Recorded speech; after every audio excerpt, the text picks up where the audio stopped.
Hey there, I am Frank, the creator and host of Reader's Labyrinth. The guest I'm about to have on is Dr. Sharon Martin.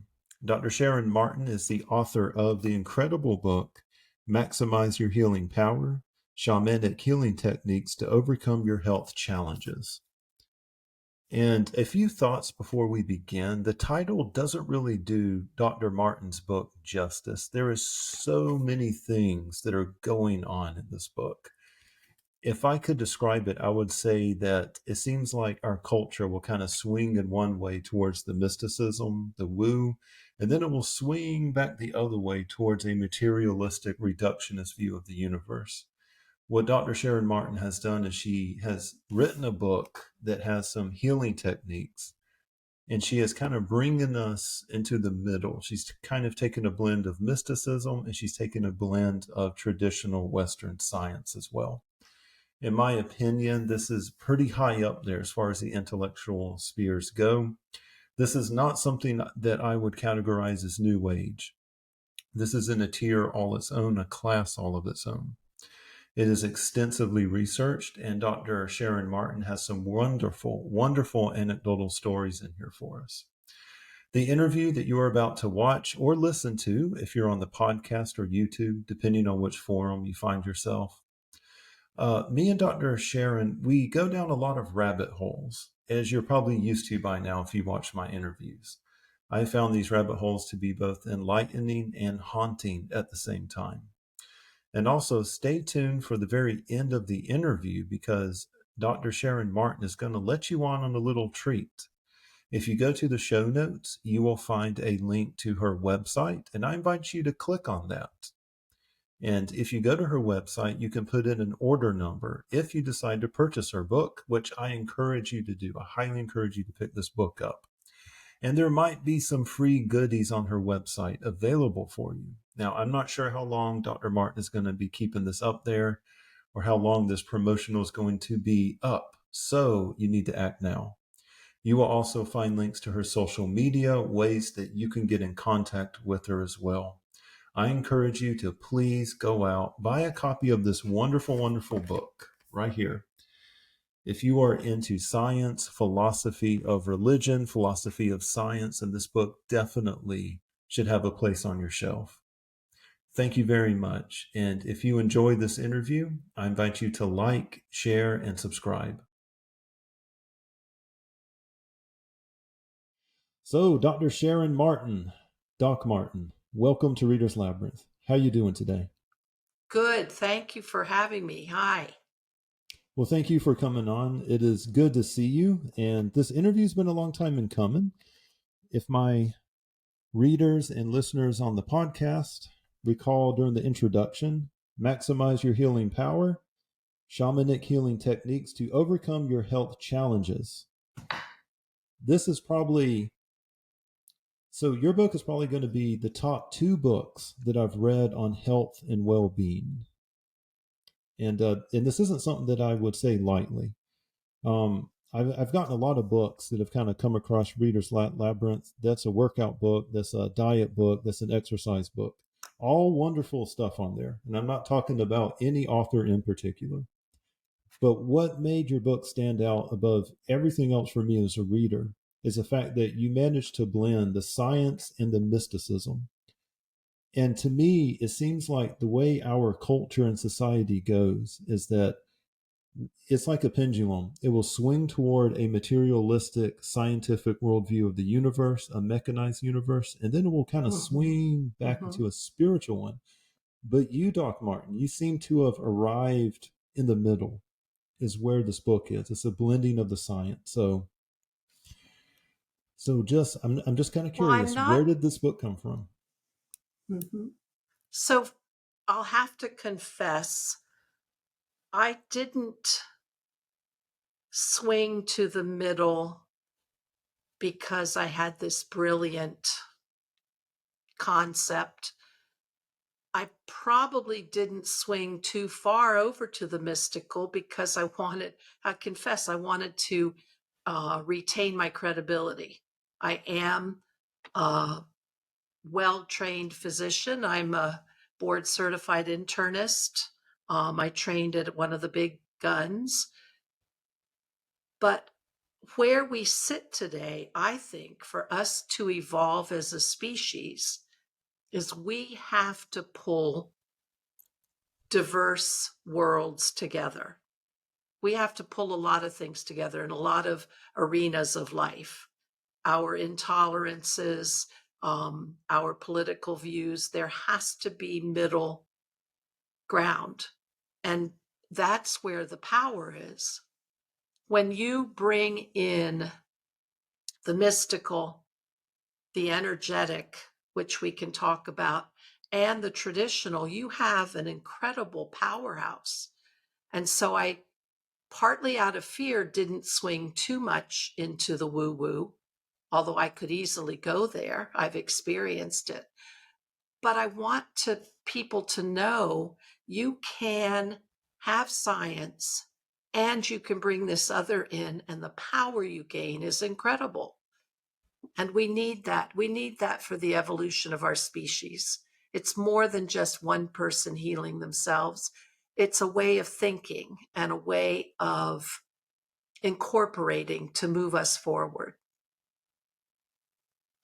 This is a theme that continues to come up again, the evolution of the species. And I'm glad that you brought it up, because it seems like with nukes, with our science, our technology, and especially with the arrival of artificial intelligence kind of coming onto the landscape, I was Mm-hmm. wondering, do you have any thoughts about the technology monster that we could be kind of birthing in there, the artificial intelligence, or, is there a danger to science if it's kind of taken too far?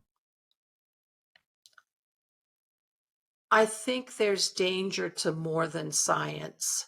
There is really danger in corrupting ourselves.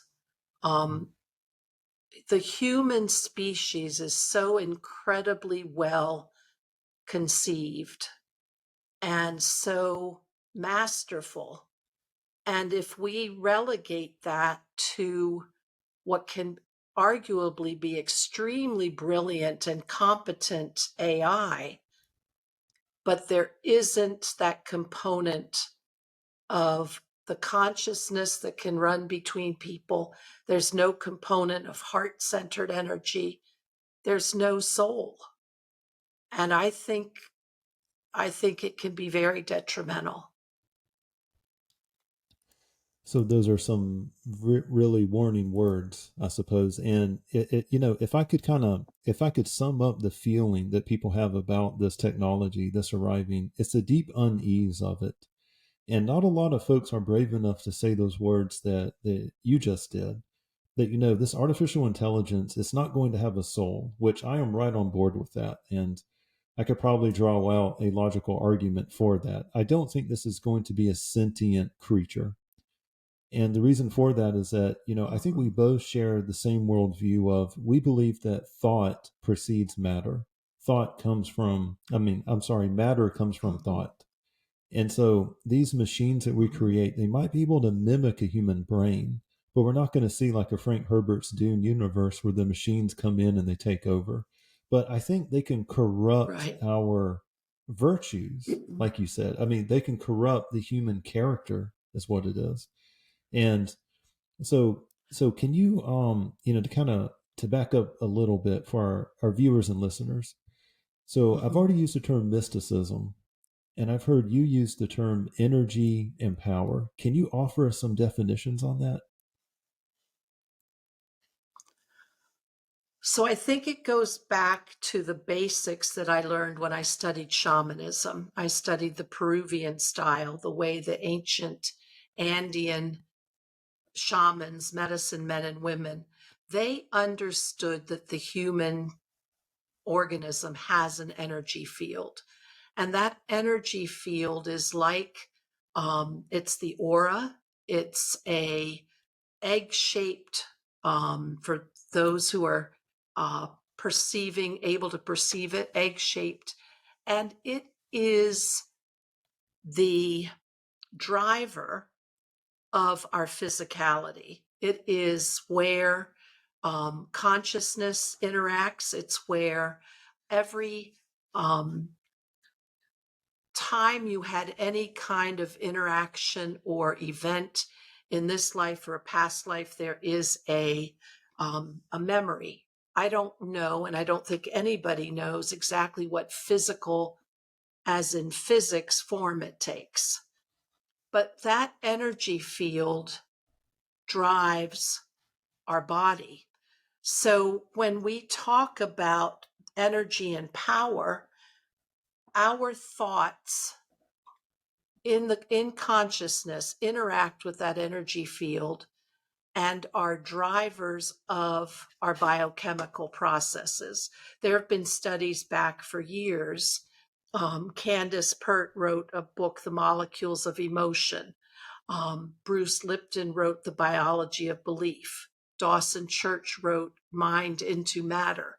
The mystics and seers of India, going back 5,000 years, the ones who meditated and levitated and were really aesthetes in terms of meditation and transcendentalism, they knew that there was this power of our consciousness, and they were able to harness that to bring it forward into the manifest world. We can take some of that and use it in today's medicine. We need to do that because we need, I believe, this is my personal, that's my mission, I guess, is giving the power back to the individual, allowing people to start to take back their responsibility. And then from that, realizing they actually have the power to change things, not only in their physical journey, but in their, I believe in a soul. You don't have to believe in a soul, though, to follow along in my book, but to change your destiny. And the power of consciousness is going to be something that I believe is already the tip of the iceberg. It's the frontier of medicine. And I think if we can bring that into mainstream medicine, we're really going to help evolve our species. Wow, that's some really, really exciting stuff to hear. And I was really happy that you were bringing up the mystics of the East and India in particular. Why do you think, and this question just popped into my head, if you don't have an Mm-hmm. opinion, then that's perfectly fine on that. But why is it that it seems like in Western culture, meditation, it seems to have died an early death in its crib? And it seems like when the Greek philosophers, I guess beginning with Plato and Aristotle, they pursued a rational approach as opposed to a meditative approach. And you see this strict rationalism in the West where meditation just kind of died out. I mean, it just wasn't really a Mm-hmm. practice anymore.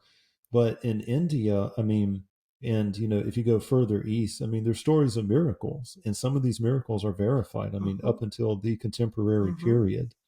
So we had the miracle of science in the West, the splitting of the atom, but there's other miracles within the human soul itself. But I've always wondered why Western culture went in a particular direction, and we birthed the Renaissance, but India, and so goes India, so goes the mysticism of the world, with respect to the Taoists in China. But I think that in India is the Mm-hmm. beating heart of religious mysticism in the East.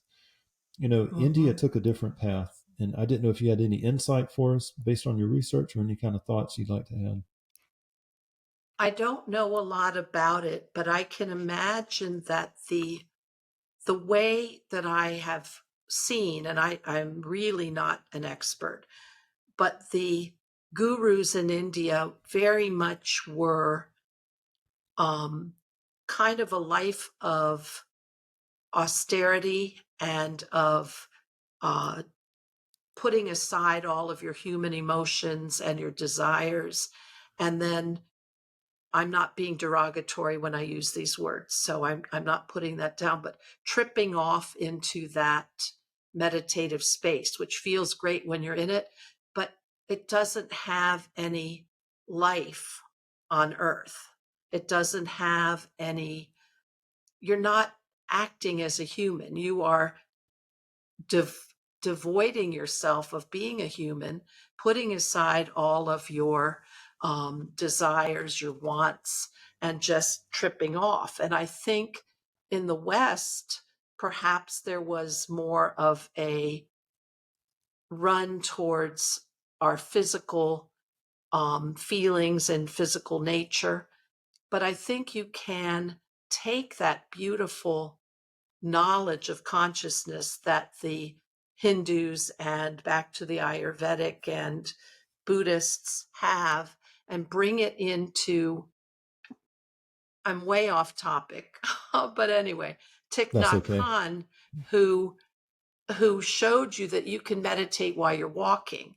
You don't have to sit cross-legged on a cushion, pushing past all your bodily pain in order to achieve this transcendent state. You can have the benefits in, and Pema Chodron as well, you can have the benefits in being human in a day-to-day world. And I think that's what I'm looking for, and what my book is. Take these esoteric things and bring them into your day-to-day life, and then be a human.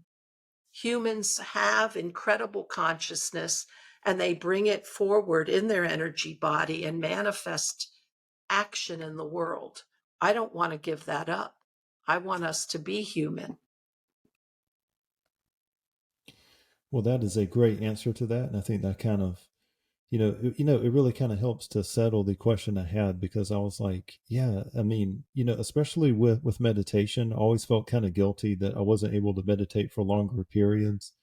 And the way that you had Mm-hmm. described it, whenever you're sitting on a, on a cushion and you feel that bodily pain, and you're like, well, I mean, my spine's aligned. Why am I feeling like this? It's so the fact that it's Mm-hmm. something that you can pick up with you.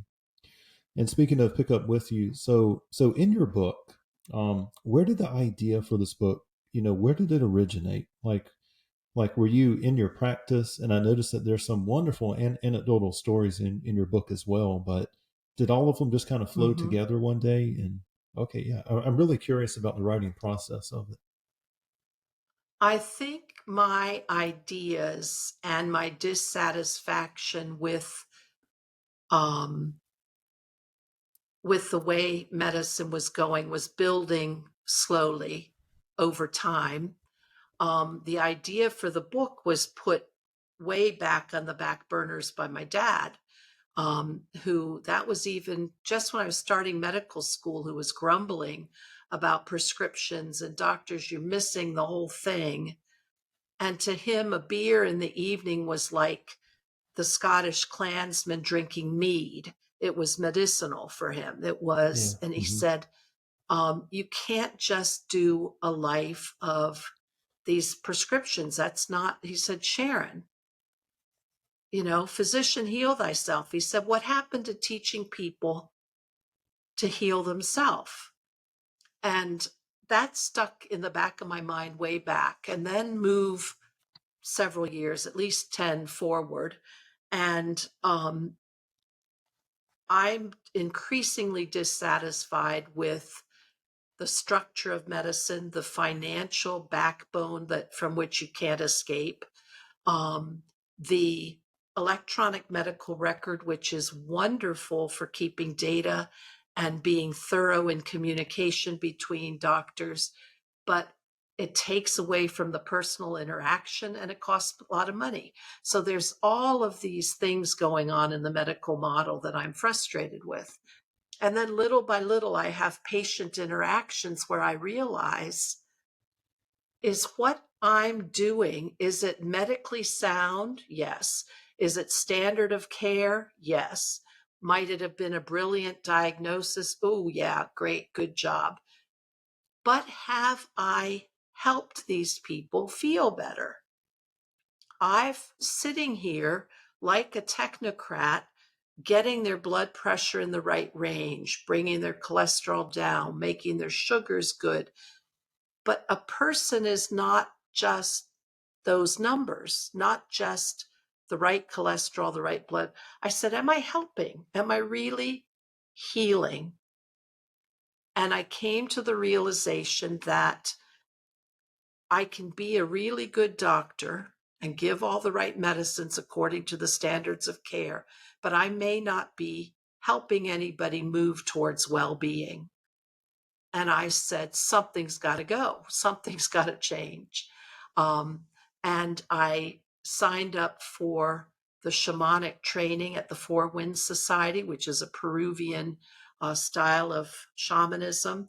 And I learned about the energy body, and I learned ways to shift somebody's destiny, their outcome, by cleaning and repairing the energy field. And I learned to see people differently. I learned to perceive more than just the literal world of blood pressure, blood sugar. Add the emotional, okay, well, psychiatrists add the emotion, so that's not something new. But add the mystical and the soul's journey, and then look at their energy field. And out of that came some incredible expanded awarenesses on my part, and opened up the door for discussion with people about attaining that sense of well-being beyond being healed or cured of their blood pressure problem. It was a big eye-opening. So that is fascinating. And you have some wonderful stories in your book about bringing this practice into a practical level. Can you share with our viewers and listeners, what did it look like for some of your patients whenever they would step into your office? Before I did shamanic training, I was harping on people to get their sugars under control, things that we know will help you live longer. Mm-hmm. But I was missing something, and it didn't have heart-centered energy. It didn't have, and I was reluctant to not do it. I had this fear of not checking all the boxes of how you treat a diabetic. And then I tell the story of at one time, and I'll share it here. I had an older man come in, and he had, in weeks past, been at home, which was probably about 10 miles south of the hospital. His wife had chest pain. She refused to let him call the ambulance, and he drove her to the hospital, and she died in the car. I can't imagine anything so horrific. So I said to him, I thought, I'm going to stop talking blood pressure and all of this. And I've had mystical experiences in my life. I've had psychic moments. I've had events happen. Um, I've had woo-woo. So I wasn't really afraid of saying that, except that I thought, I'm in a medical office. Should I be saying this? And I said to him, I said, how has it been at home? Do you ever feel her there? And at first he looked a little like, wow, what's she talking about? And then he was able to relax and able to say to me, well, I walk past the closet and I smell violets. And I said, oh, is that her favorite flower? He said, yes. And he said, you know what happened? He was a little embarrassed. I said, no, tell me. He said, I came home from the store the other day, and our wedding picture was on the sideboard. And I said, oh, that must have been nice. And he said, no, you don't understand. That was put away in a drawer. It's not Oh, on the wow. sideboard. It's never been Yeah, yeah. And I said, oh, so do you think she was giving you a message? He said, oh, yeah, I know it. So then he goes on to tell me that his wife used to take their dog out every evening for a walk, and they go into the sunroom, and the wife would put the collar and the leash on the dog, and the dog would jump up and down every night, and then they'd go out for the walk. He said the dog still jumps up and down in the sunroom every evening. Now, that's not medicine as we describe it today, but him being able to tell that story, to have a holistic part of him heard, was very healing. And to acknowledge that there were mysteries of the world that we can't explain, and it's okay to talk about it. Um, that's the kind of healer I want to be. I think that's the kind of healer most people want to go to. I can tell you this, Doc Martin, if a fraction of our healthcare providers were like this, through a no fault of their own, I'm not knocking the medical field at all. And if I was in that field, I'm Mm-hmm. sure I would be under the same constraints and stresses. But if a fraction Mm-hmm. of our healthcare providers had that mindset, and if they could make that connection, then I imagine most Mm-hmm. of our ailments would probably go down. I mean, we would still need a needle in our arm, but how did you get to that point? Because I'm thinking about the doctor in town who's stressed out. There's insurance, there's this, Mm-hmm. there's that. You know, Mm-hmm. how can we cause a break in their worldview and introduce this concept? Or are the doctors closer to the truth than I'm realizing, and they're already kind of knocking on that door? Like, what are your thoughts on that?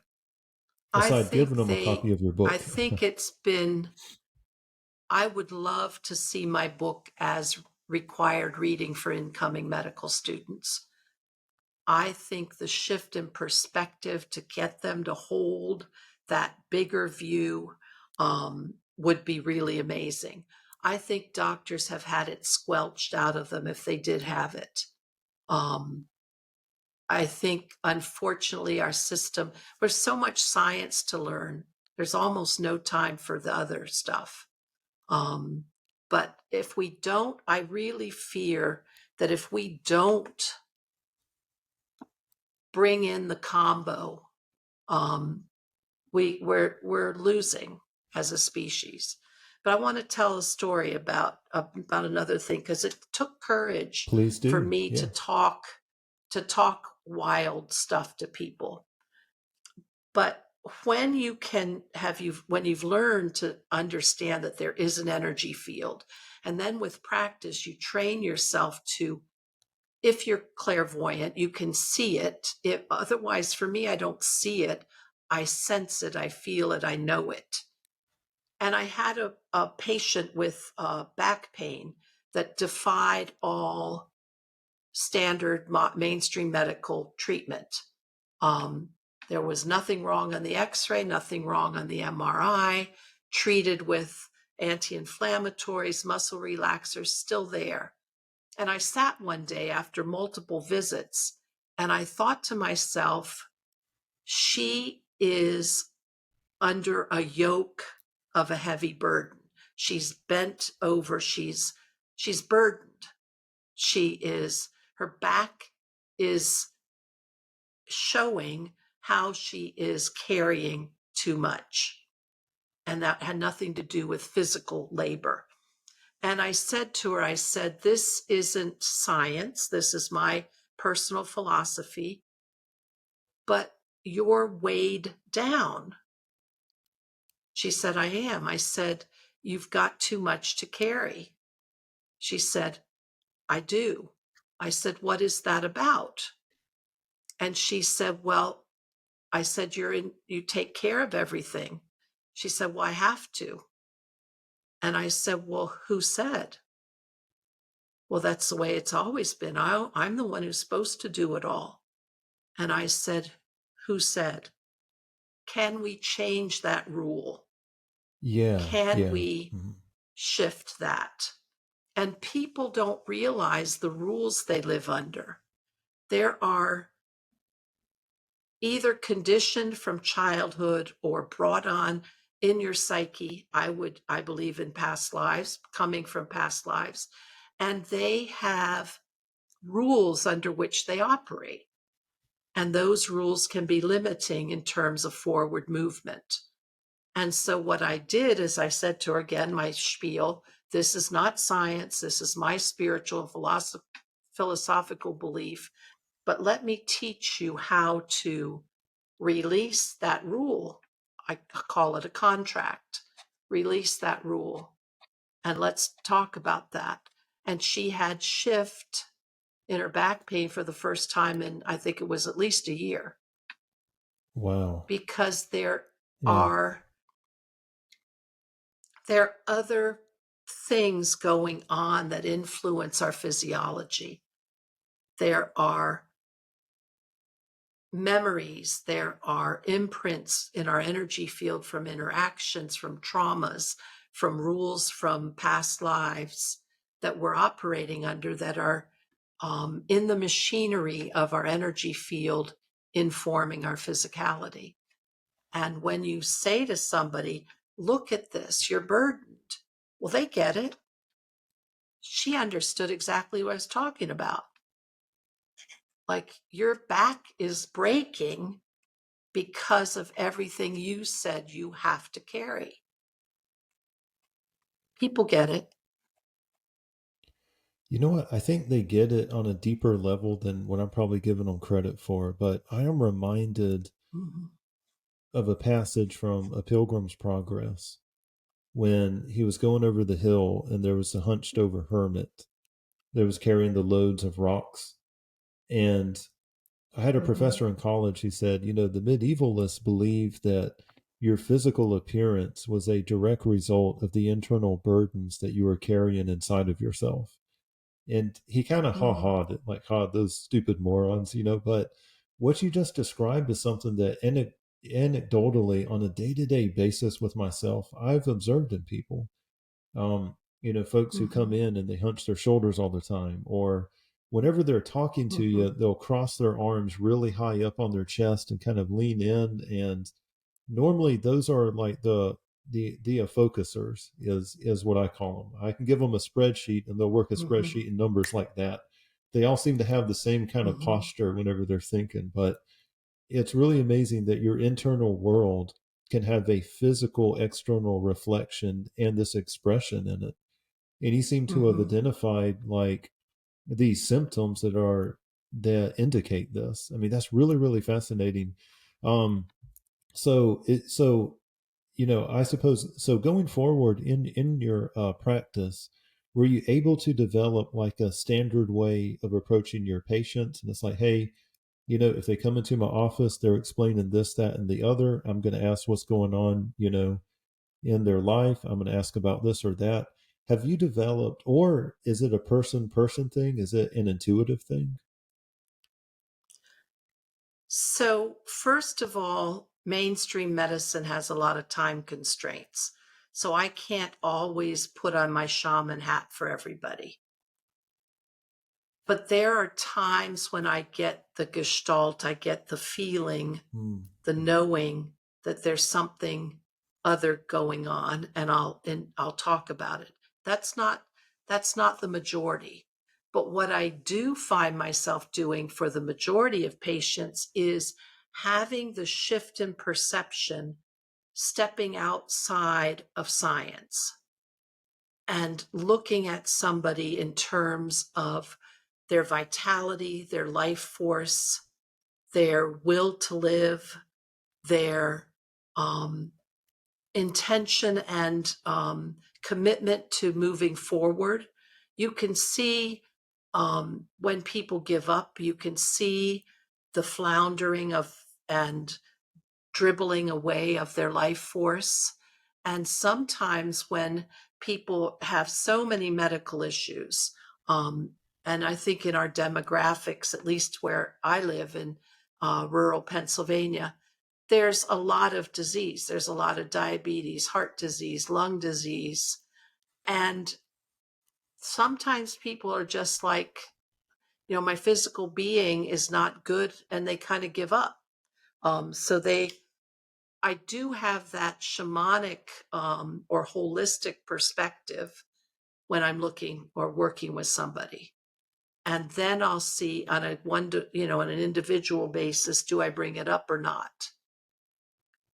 I think one of the things that it also has taught me, first of all, my intuitive skills have exponentially grown studying shamanic energy, considering alternative ways to see things. But when I can sense a person incongruent from the inside to the out, if there is a dissonance, and you can feel it and you can sense, and you probably see this, Frank, in your work, when somebody's telling you something, but it doesn't ring true. And sometimes you can see the physical manifestations of their disease, but it doesn't really ring true with what's really going on in the person. That dissonance, it starts to be easy to pick up on that. And then I open my mouth and say, oh, by the way, this isn't science. This is my philosophy, but, As someone who's been a patient, going to a doctor's office, I've never had the fortune or the fortune of a doctor ever asking me those questions. But I imagine, I'm sorry, the first couple of times that you were asking that, it probably took some courage because, hey, I'm kind of wading into some waters that's kind of off of the chart. I don't really know this person. How's this person going to react? Are they extreme materialist? Are they going to say, "Oh boy, I'm never coming here again"? But for me personally, I would love it if my doctor would ask me that. So I don't know if he's watching, but well, I'm in a demographic that's pretty traditional, um, very white, very Christian. And so to start to talk woo-woo stuff it took me probably, I'm going to say, at least 4, if not 5 years to be brave enough to start talking about it. Because I also thought, well, I don't want to be run out of town. I don't want somebody to think I'm so wacko. But by that time, I had patients who knew me well, who we had a good relationship, and it allowed me to be brave. But in being brave, it opened up some really deep connections with people. There's so one that kind of thing, I'll remind. Oh share yeah, another story with you. Is that all right? Do I please do. Oh tell you yes, another yes, yes, story? please. Shoot, So, yeah. one of the things that is very common in talking and the energetics of shamanic healing is when foreign energies get into a person's energy field. And one of the easiest ways for foreign energies to um, well, we interact with other people's energy fields all the time, but when they get enmeshed, is when somebody dies. And for various reasons, the energy and the soul of the person who's died doesn't quite leave this planet to go to wherever it is they go. Um, and many times the person is holding on to the memory of the dead person. So you've got this energy of the dead person that hasn't left and is being held on to by the grieving person who's left behind. But it shows up very easily in the living person's life force. It's very draining. You can see how the living person is losing, kind of faltering. And to be able to say, I think that person's still here with you, aren't they? And everyone Mm. I've said that to has said they are. And I said, but I'm afraid that that's draining your energy. You need to let them go so you can interact with them in your loving memories. But right now, they're halfway between the other world and this one, and that's draining your energy. And they feel it. And then they'll say, well, I'm afraid to let go. I'm afraid I'll be too sad. Or, I never did really let them go because I was afraid I didn't say enough to them when they were alive, or I never had a chance to say goodbye. So I'll teach them a ritual to do when they're in their prayer space or meditative space or out in nature, to have a conversation, say everything you need to say, and then let that person fully go. And I said, you need to, because it's sapping your life force. They get it, they feel it. You see, what's really amazing about that story is that it's almost like if someone is doing a body weight workout, like a push up or a pull up, they may not be able to do Mhm. the full movement by themselves because they haven't, developed the upper body strength, but they intuitively know the movement. And it's like you're there, like, hey, you know the movement, but we're going to try this easier Mhm. version of Mhm. it. We're going to do the push up on our knees. So I really, really like that, how you can kind of guide them towards the self realization. So you've already brought up how, and it seems like death is a reoccurring theme for a lot of folks, which of course, birth, death, and taxes, which you better pay. But so if you deal with the, for lack of a better term, the spiritual realm, you deal with the immaterial, and death is in there somewhere. Have you ever had any kind of encounters that you would describe? And I'm not trying to make this a sensational thing, but something that you would Mhm. describe as other or spooky, or has there ever been an element of danger in what you're doing? In my practice, I'll tell you one story that had potential for danger, and then tell you in my um, regular life with shamanic energies. The easy answer is yes, there's a lot of danger. There's potential danger. So I had a patient who witnessed a trauma where a young child had died, and relatives were standing around. And one of the relatives, the grandfather, didn't look sad at all, actually had a little bit of glee on his face. And my patient, who was in that event and right there, felt it and felt this as, although they couldn't verbalize this to me, they felt it as evil. And when my patient was telling me the story, it was so traumatic to see this grandfather wasn't sad. He was smiling at the death, while we're having this little child dead. And I could feel it. I could feel that evil. And I said to my patient, I said, "You were face to face with evil." And they said, "Yeah." That they had words for it. They said, "Yes, I was."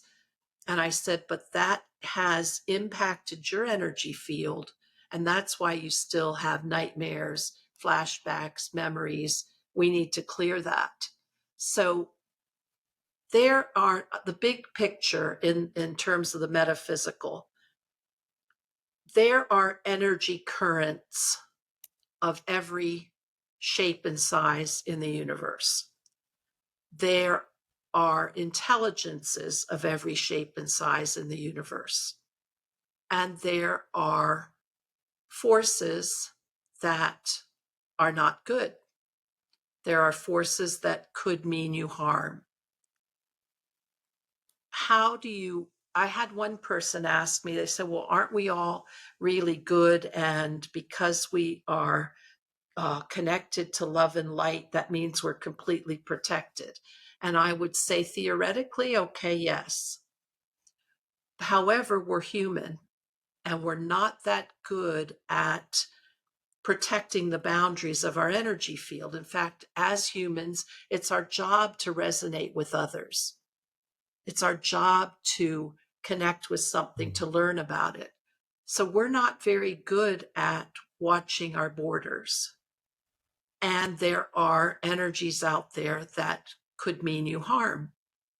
And so, yes, you want to be careful. You don't just go exploring in your meditations or prayers or anything to hook up with just any old energy floating out there. One of my challenges in the shamanic training is I love to gain personal power. I was anxious as a kid. I was suspicious of things. I wasn't certain of where I fit. And to have things that make me feel powerful made me feel safe. But sometimes, and this happened in one of my spiritual community, we have classes and meditations. I was thrilled with exploring some of these powerful energies. And I was reminded by my teacher, you're drawn to that because of the power.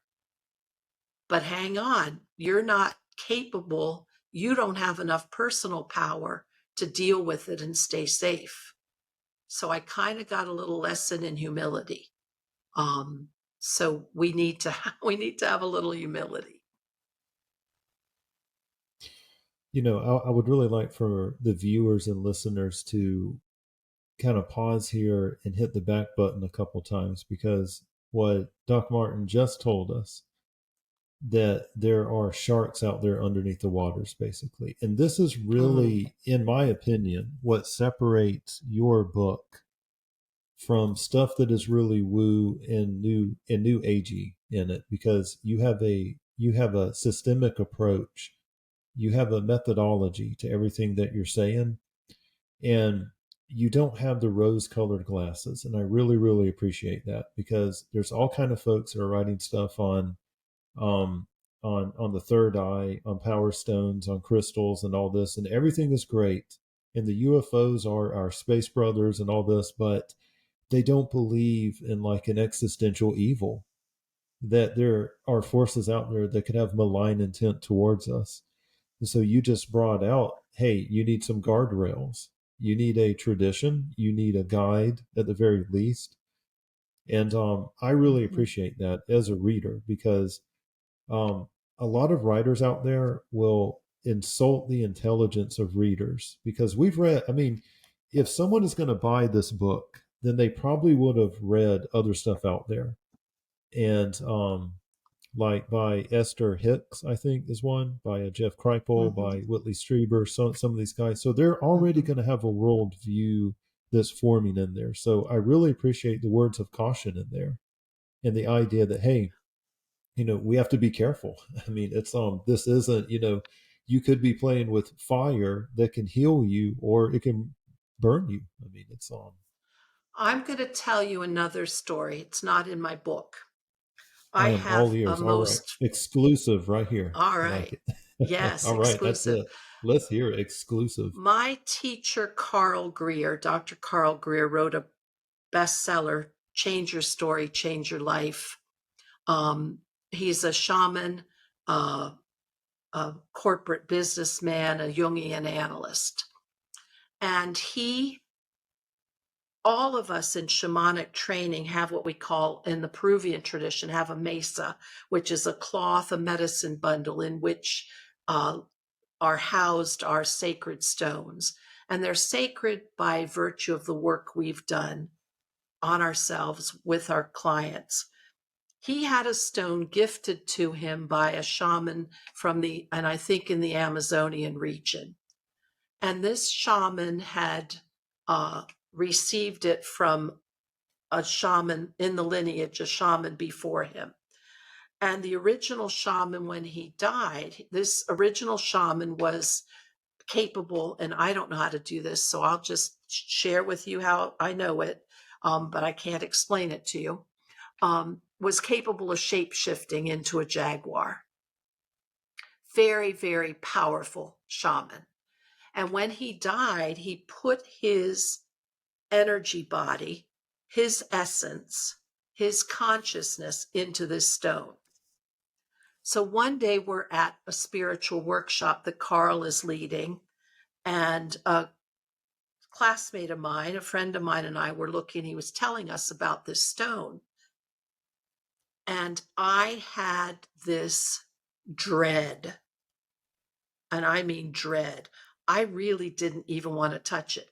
I could feel the power.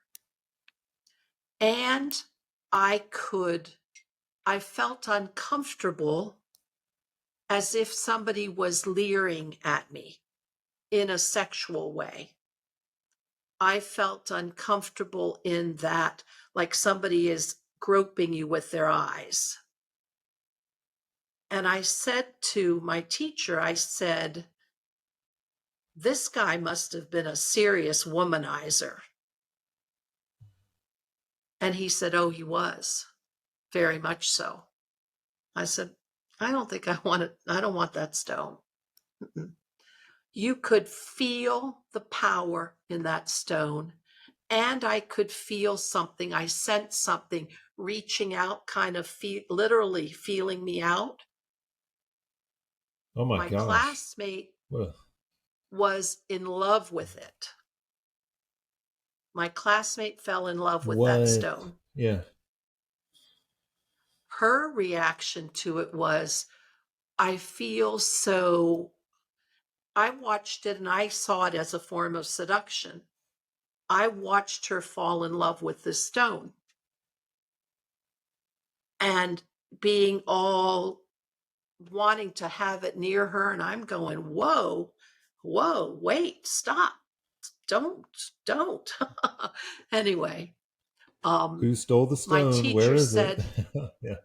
right, my teacher said that he has really high boundaries and guardrails up around when he interacts with this stone. Now, my teacher is a martial arts. He's very powerful energetically, so he's able to handle it. I would not want that stone. I don't think I have the power to keep a lid on that. But that sounds totally woo woo, but the Mayans in Palenque, when I visited, they put a lot of their shamans put their energies in these stones. These are like tablet stones called steles. Yeah. And Yeah. and anyway, so it's in many cultures that's not woo woo. Well, that is fascinating. I mean, oh my gosh. I mean, my imagination is firing off. Well, so I would like to kind of shift the button back. So the shape shifting thing. So my childhood nightmare, it was always the werewolves. I was never afraid of Dracula Mm-hmm. because Dracula was kind of cool. I mean, he had his cape, and he was normally chasing some teenage girls anyway. So I mean, I mean, I didn't have to worry Mm-hmm. about him. The zombies were always slow, and I could always just like go up a tree. But a werewolf was something that, oh man, there's no safe place to go. So years and years Well, ago, it's by that I mean, interesting yeah, because a werewolf was human. exactly, yeah. I So mean, you, the symbolism behind that, yeah. Oh yeah. well, I Please mean, when you continue. think about it, that is the more scary because you can't relegate it to the fantasy world because it's Exactly, actually yeah. taken human form. Hmm. It's taken I'm the going to tell yeah. you a story of dragons. Okay, all right. Let's do it. Dragons, go. Okay, I'm all so ears.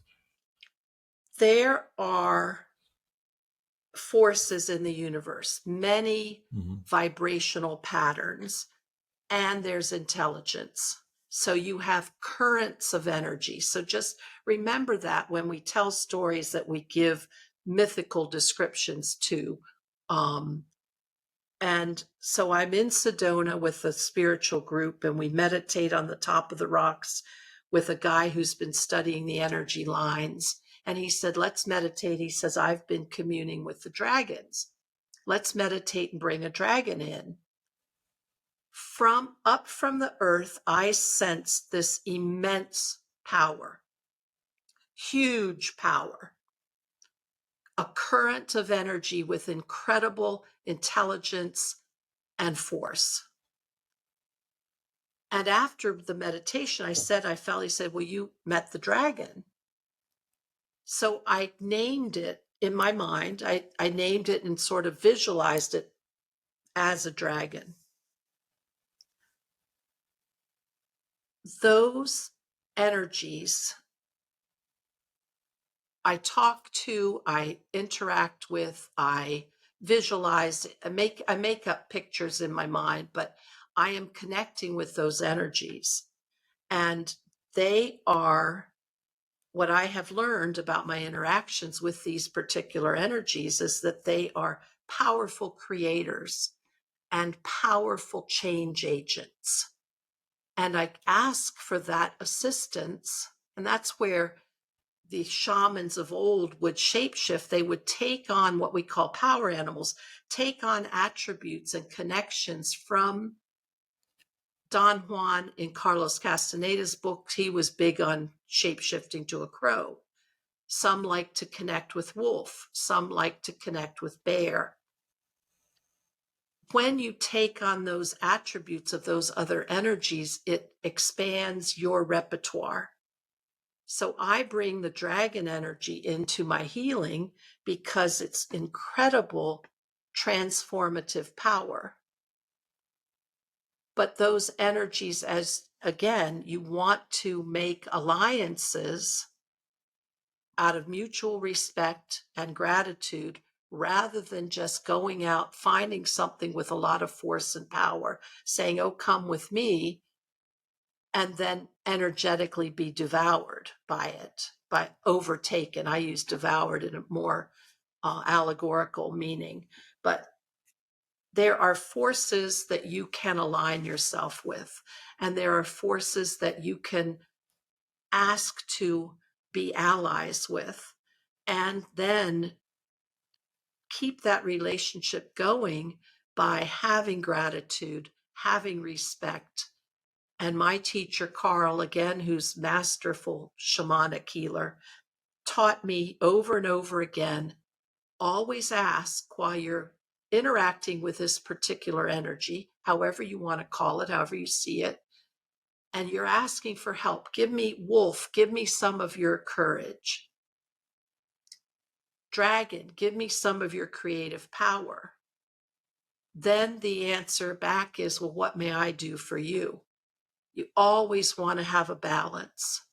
You can't be a taker in the universe. It's not sustainable. You can't take without giving. And the way you hone your relationships and make them long lasting is you're willing to give back. And 99 times out of 100, when I've said, what may I do for you? There's nothing they actually need from me. I don't really have to sacrifice. The answer that's come back in my meditations is take this and go forward and make the world a better place. Go be a better you. 99 times out of 100. That's all. That's all of these interactions we have with the unseen world have the potential for us to be better humans and to change the world. So how does that answer from them like arrive to you? Is it something that you feel? Is it a voice that you hear? Like like how do you realize that they're telling you to go forth and make the world a better place? Some people see when their way of sensing is seeing. Some feel, some hear. I get a knowing. Sometimes I get pictures in my mind. And sometimes I get words written across the screen of behind my eyes. And then other people, and when I've taken them on their own personal meditative journeys, other people get a knowing. Well, I just know they want me to go be my best. So every person senses differently. That's fascinating. And whenever you mentioned that the shaman was a shapeshifter, was he a shapeshifter in the sense that he could shift his energies from like a dragon to a wolf? Or was he a shapeshifter in, I suppose, some more of a traditional sense where he could change his physical being, um, to resemble that of a jaguar? I didn't know him personally, so I can only tell you Hmm. what I imagine was going on.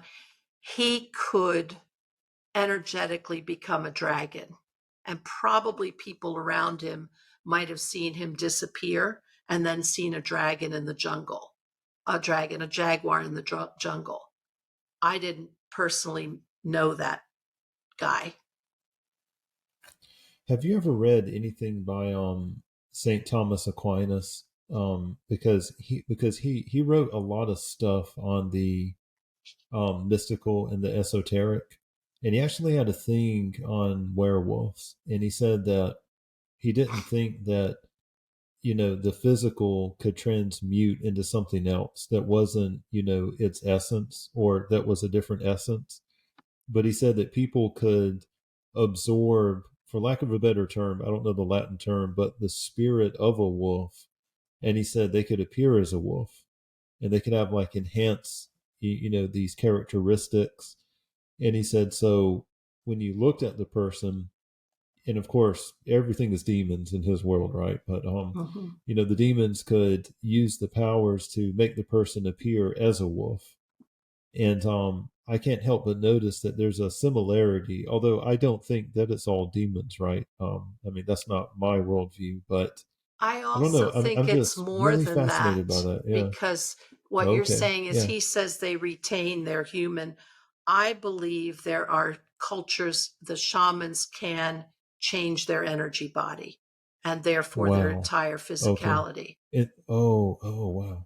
Do I Okay. know how to do that? No, but I believe that they are.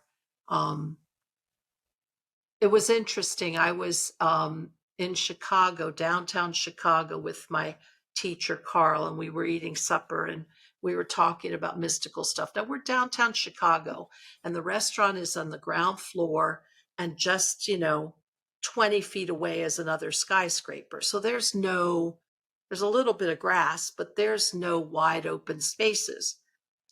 And we're talking about Don Juan from Carlos Castaneda's books. And Don Juan shapeshifted into a crow. And we're talking about Don Juan. We're talking about the mystical and how amazing that was. And literally, we looked out the window. Now, this is at dusk in downtown Chicago, in the middle of skyscrapers, in a building that was maybe 20 or 30 feet away from another skyscraper, and a crow flies by. And I'm like, holy moly, how's that happen? I wonder what your Jungian mentor would say about that, if he would say it was a synchronicity or something like that, or No, he we're talking probably about, thought it or was more mystical than that. was more We oh, kind of really? nodded and they say, "Oh, crow." I said, "Don Juan." Okay. Okay, Well, there you go. All but right. Awesome. mm, Yeah, that is fascinating, man. I could probably talk about the mystical side of that and just kind of just fall down some rabbit holes on it. So that's pretty good. that'd be fun. Hmm. Oh yeah, yeah, for sure. I am thinking that a part two is going to have to come up one of these days. So, I think we um, need to have a part two. yeah, I think so too as well, and we can definitely dive down the rabbit holes is what we can do. This is why Cool. I do this channel. Yeah, I really do it for the rabbit holes. It's all about rabbit holes. Although I think of course I think the shifting is cool and all, but if I was to really get deep into this, my the animal that would make me do it, it's probably not going to be something cool like a wolf. It's going to be like a meerkat or something. It's going to be like choo-choo.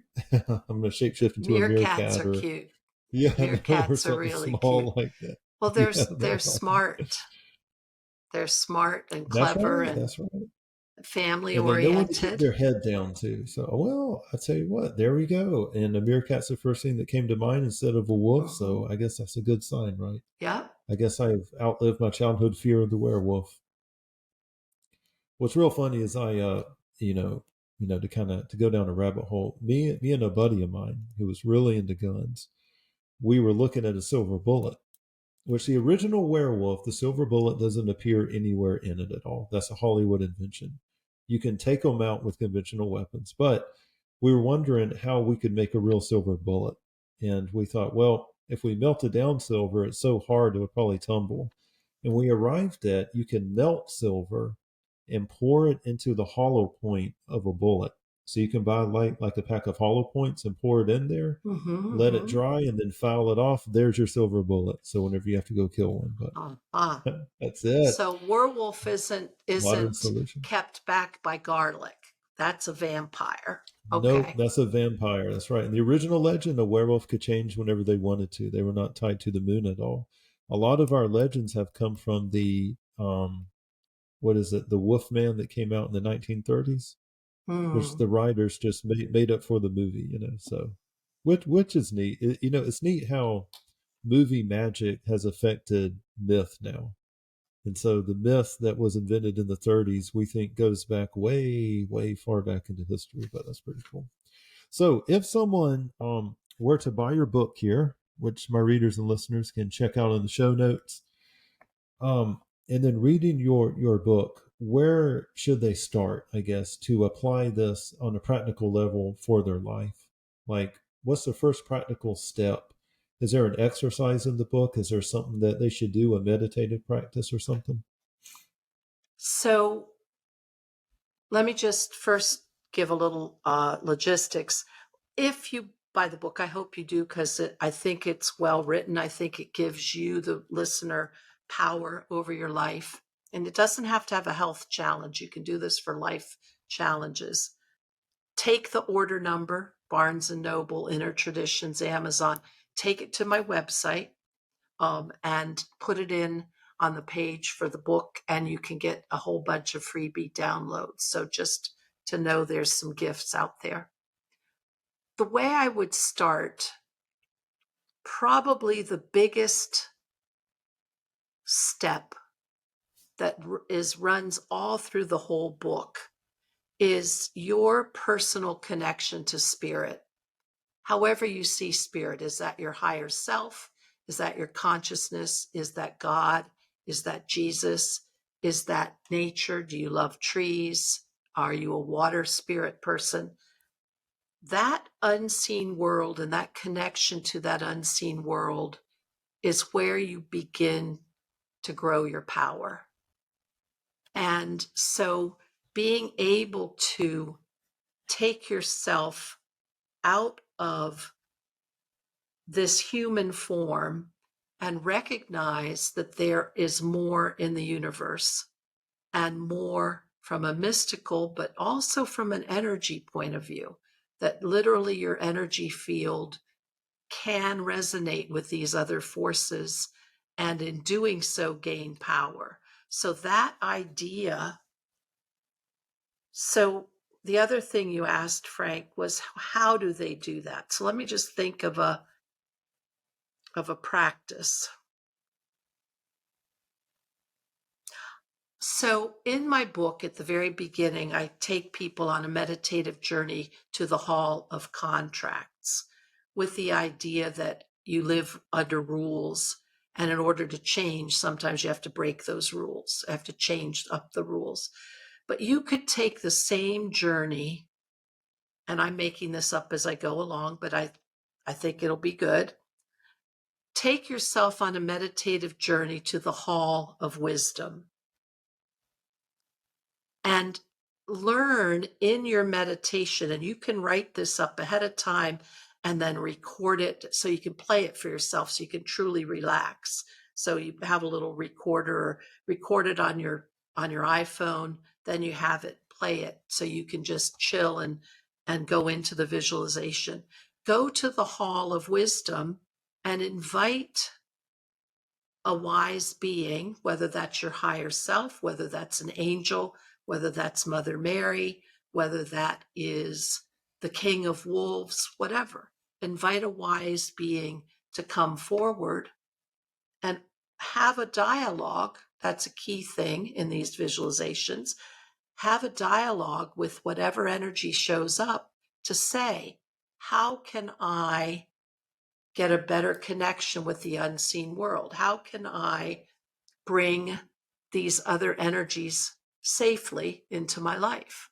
So you can have a dialogue with anything you choose, because it's the power of your subconscious interacting with forces in the universe. So I think that would be a good place to start. That's fascinating. And I don't know if you've ever read the book, The Supernatural by Whitley Strieber and Jeff Kripal. Mm-mm. Mm-mm. Whitley Strieber is of communion fame, but he had a practice to open oneself up to like the others as he described them. And what you just Mm-hmm. said, the structure, not the words, of course, but the structure sounds like it. And that points to the Mm-hmm. fact that it seems like as modernity rolls on, that the more, well, the pre-modern cultures had their version of a shaman. And I know that a shaman, there's different terms, and I know that, hey, it, but you can kind of get the idea of what a shaman was and the role that a shaman would fulfill, in a village or society. but it seems like modernity has tried to kill the mysticism, but the universe is calling forth its shamans Mhm. anyway. And so, I mean, Mhm. that's really, really fascinating. I mean, the And a intuitive level and shaman all. So, navigates for the client, for the tribe, for the village, navigates with the unseen world. They're an intermediary. and that's a great way to describe, I think, your book. Your book is a guide as well. We are I coming up really on our want time here, but people oh yeah, yeah.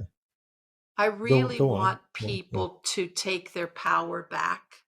So all of these tools are for me, give to the reader, give to them a way they can regain control over their destiny, over their life. I like that, and that is a worthy goal as well. And there will be a link in the show notes to Dr. Sharon Martin's book to where you can buy it. And let's not forget her promise that if you go and put the order number on her website, there will be a link to that as well. There's a lot of goodies on there. So, Sharon, thank you so much for coming on Reader's Labyrinth. Is there any final word that you'd like to leave us before we get out? Or Well, I have two things. One for the listener. okay, We my brand, so to speak, is Maximum Medicine. I really want us as humans to be more. And if I can change something in the world I work in, which is mainstream medicine, that's what it's all about. And then, Frank, a second thing is I would love to come back and talk with you more. There's so many please cool do. things. Yes, yes. Um, we could riff off of some of the things I've experienced and you've experienced to be fun. I've experienced some stuff as well. And, I kind of, I'm thinking about this interview is going to be an introductory interview. So we can definitely have you on for part Cool. two and part three, even. So that would be really cool. That would be And as a fun. matter of fact, I am not just going to talk whenever we get off. We are going to set up something on that. So thank you very much for coming on. I Thank really, really you. It appreciate it. was nice being here. Thank you. You're welcome.